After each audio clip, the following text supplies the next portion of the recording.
சாலிஹ் அலைஹிஸ்ஸலாம் தன்னுடைய சமுதாயத்தோடு கூறினார்கள், என்னுடைய சமுதாயமே, நீங்கள் அல்லாஹ் ஒருவனை மட்டுமே வணங்குங்கள். வணக்கத்திற்கு தகுதியானவன் அல்லாஹ் ஒருவனே. நீங்கள் சிலை வணக்கத்தை, இணை வைப்பை விட்டுவிடுங்கள். இந்த சத்திய செய்தியை கேட்ட பிறகு சமுதாயம் ஹஜ்ரத் சாலிஹ் அலைஹிஸ்ஸலாம் அவர்களை நபியாக ஏற்றுக்கொள்ளாமல் அவரை நிராகரித்து விட்டது, அவரை வெறுக்க தொடங்கியது.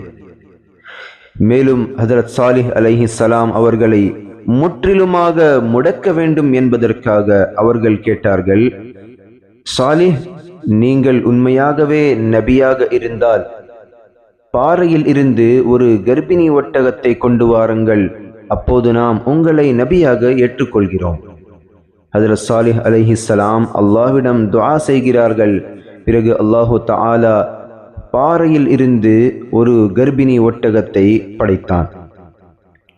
இந்த அற்புதத்தை பார்த்த பிறகும் அந்த சமுதாயம் சாலிஹ் அலைஹிஸ்ஸலாம் அவர்களை நபியாக ஏற்றுக்கொள்ளாமல் நிராகரித்து விட்டது.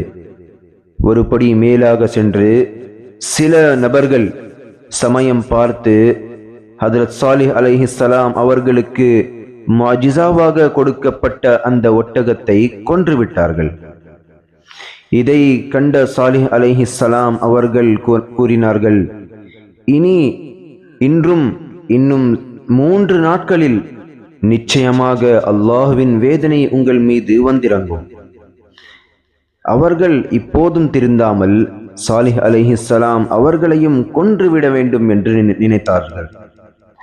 ஹஜ்ரத் சாலிஹ் அலைஹிஸ்ஸலாம் அவர்களை கொலை செய்ய வந்தவர்களை அல்லாஹு தஆலா கற்களை பொழிந்து கொன்றுவிட்டான்.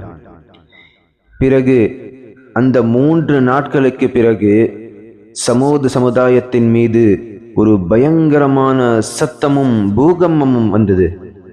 அந்த சத்தம் மற்றும் பூகம்பத்தின் காரணமாக அந்த சமுதாயம் முழுவதும் இருந்த இடத்திலேயே அழிந்து போனார்கள்.